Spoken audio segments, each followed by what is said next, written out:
सार्थक विठ्ठलाची एक देखील या मनुष्य देहाला याचं सार्थक कशा नव्हतं परमात्मा पंढरीनाथाच्या दर्शनात होतं. कारण सार्थक कशात आहे? साक्षात परमात्म्याच्या दर्शनामध्ये परमात्मा पंढरीनाथ म्हणजे परब्रह्म आहे. परब्रह्म लिंगम भजे पांडुरंगम ब्रह्म मार्ग चुकले घडे पंढरपुरासी आले. अनेक ठिकाणी पांडुरंगाचं पुंडलिकाची भेटी परब्रह्म आले का असा साक्षात परब्रह्म परमात्मा म्हणजे पांडुरंग असल्यामुळे त्याच्या दर्शनामध्ये जन्माचं सार्थक आहे.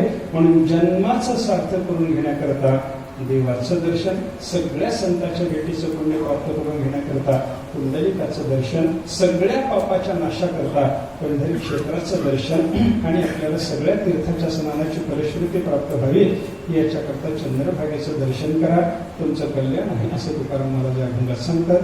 आपण अभंगाचा विचार केला. यात्रा करून आलेल्या मंडळीच्या पूजनात त्यांची मोठे प्रवृत्त आहे. त्यानिमित्ताने ही सेवा आहे.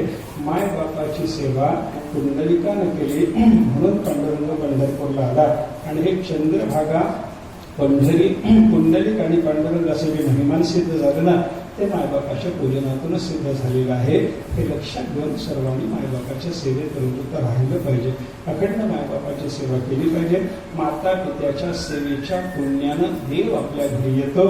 हा पुंडलिकाचा इतिहास डोळ्यासमोर ठेवला पाहिजे आणि ती सेवा करणं यात्रा करून घेण्यापेक्षा सुद्धा मायबापाच्या सेवेचं पुण्य विशेष आहे.